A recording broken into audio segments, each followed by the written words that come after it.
hisunzwe ibwirizwa inimero imwe agakwego 34 ryo kuwa kabiri Kigarama umwaka wa 2008 rigenga Banki ya Repubulika y'u Burundi ejeje gusubiramwo itegeko ryo kuwa 9 ruheshi umwaka wa 2010 rigenga ikoreshwa ry'amafaranga mvamakungu mu Burundi. Imvo nyamukuru zitumye iryo tegeko risubirwamwo ni zibiri. Ubwa mbere ni yinjira ry'u Burundi mu muryango w'ibihugu vya Afrika y'ubuseruko. Ubwa kabiri no gutosora utunenge twagiye turibonekeza mu itegeko rya hahora bivanye n'ibihe igihugu cagiye kiracamo. Nkuko mubizi kwigenekerezo rya 20 munyonyo umwaka wa 2009 Burundi bwarashize umukono ku masezerano ashiraho isoko rusange ry'umuryango w'ibihugu vya Afrika y'ubuseruko. Ayo masezerano asaba ibihugu bigize uwo muryango gushiraho amategeko yorohereza uruja n'uruza rw'imitahe hagati yavyo. Ni muri iyo ntumbero isoko ry'imitahe riko rirashingwa mu Burundi rikazotuma abanyamahanga bifuza gukorera mu Burundi bazana imitahe yabo biboroheye, abarundi nabo bakazoshobora gushora imitahe yabo mu masoko mpuzamakungu y'imitahe. Ibintu bishasha biri muri iri tegeko rigenga ikoreshwa ry'amafaranga mvamakungu mu Burundi riheje gushigwa ku mukono nibi bikurikira. Ubwa mbere ingingo rusange ubwigenge mu bikorwa vy'urudandazwa hagati y'abarundi n'abanyamahanga. Amahoteli yaratswe uruhusha rwo kuvunja amafaranga mvamakungu. Ku banyamahanga amahoteli ararikuriwe kubakirira amafaranga mvamakungu yisunze ibiciro vya Banki ya Repubulika y'u Burundi, ariko ategerezwa gushinga ibiciro mu mafaranga y'amarundi. Ingenzi zabiziza canke ziva mu Burundi zitegerezwa kumenyesha ibiro bijejwe amakori ku mbibe z'igihugu amafaranga zinjiranye canke zisohokanye mu gihe arenga ibihumbi 10 by'amadolari y'abanyamerika canke ayangana nayo mu yandi mafaranga mvamakungu hamwe n'ibihumbi 200 by'amafaranga y'amarundi. Nta muntu inzu y'ubudandaji canke ishira hamwe rirekuriwe kuvunja amafaranga mvamakungu kiretse ayabifitiye uburenganzira yahawe ni Banki ya Repubulika y'u Burundi. Uzofatwa ari karakorwa rudandazwa azokwa kwa mahera yose yarafise yongera kurikiranwe n'ubutungane. Ubwa kabiri ingingo zerekeye irihwa ry'ibidandazwa n'ibindi vyankenerwa mvamakungu. Abantu canke amashira hamwe akorera mu Burundi abwirizwa gusaba uruhusha urwego araka rujejwe kugenzura amashira hamwe yo guteganiriza impanuka twita assurance mu Burundi imbere yo kurondera guteganiriza impanuka mu mashira hamwe yo hanze y'igihugu.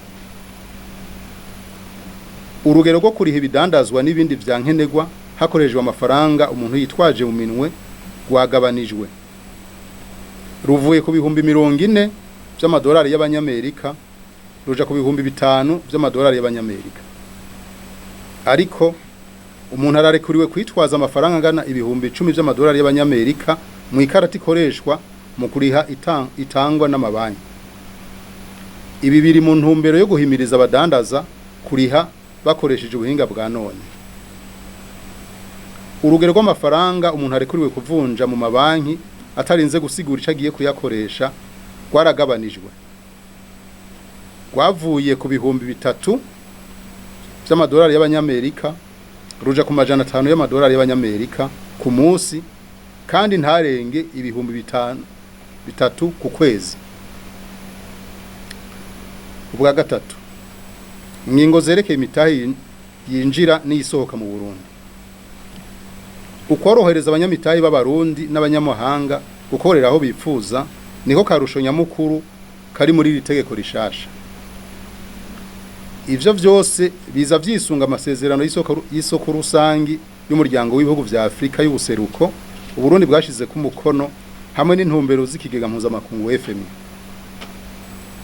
Amabanki akorera mu Burundi abwirizwa gusaba uburenganzira muri Banki ya Repubulika y'u Burundi imbere yo gutanga canke gusaba ingurane hanze y'u Burundi. Ubwa kane ingingo zerekeye ikoreshwa ry'amakonte y'amafaranga mvamakungu. Abantu co kimwe n'amashirahamwe bararekuriwe kubitsa amafaranga mvamakungu mu mabanki atantambana. Kubikura mu mabanki amafaranga mvamakungu atwagwa mu minwe birekuriwe abantu bonyene ku giti cabo. Ku mashirahamwe iri tegeko rirerekana ibitigiri by'amafaranga mvamakungu n'ibihe bitegekanijwe kugira ngo amashirahamwe ashobore kubikura ayatwara mu minwe. Amashirahamwe akorera mu Burundi aronka imfashanyo mu mafaranga mvamakungu ategerezwa kuguruza amakonte y'amafaranga mvamakungu muri Banki ya Repubulika y'u Burundi. Ubwa gatanu, ingingo zerekeye amashirahamwe agura kongera akagurisha amafaranga mvamakungu. Umutahe w'ifatiro w'amashirahamwe agura kongera akagurisha amafaranga mvamakungu waradugijwe. Amashirahamwe agura kongera akagurisha amafaranga mvamakungu asanzwe yarahawe uburenganzira bwo gukora ahawe ikiringo c'umwaka kugira ashire mu ngiro iyi ngingo. Amashirahamwe agura kongera akagurisha amafaranga mvamakungu ashinga ibiciro yishimikije ibiciro bisohorwa ku munsi ni Banki ya Repubulika y'u Burundi, yongeye ko inyungu iri mu rugero rwashinzwe ni Banki ya Repubulika y'u Burundi, kandi akamanika ibiciro vyayo ku bwinjiriro bwahakorera. Amashirahamwe agura kongera akagurisha amafaranga mvamakungu ategerezwa gutanga kuguze cyangwa ugurishije amafaranga mvamakungu urupapuro ruciye mu mashini werekana neza ibijanye n'ubwo buguzi. Icemezo ariyo kopi ciryo vunjwa kirashobora gusabwa umwanya wari wo wose n'abajejwe igenzurwa. Umunyamitahe w'ishirahamwe rigura rikongera rikagurisha amafaranga mvamakungu ntarikuriwe gushira imitahe mu yandi mashirahamwe nkayo. Amashirahamwe agura kongera akagurisha amafaranga mvamakungu abwirizwa kuguruza ikonte muri Banki ya Repubulika y'u Burundi ari nayo ija kingwati gitegekanijwe muri rino tegeko. Amashirahamwe agura kongera akagurisha amafaranga mvamakungu abwirizwa kugura no gukoresha ubuhinga bwo gutunganya ibikorwa vyayo utangwa na Banki ya Repubulika y'u Burundi.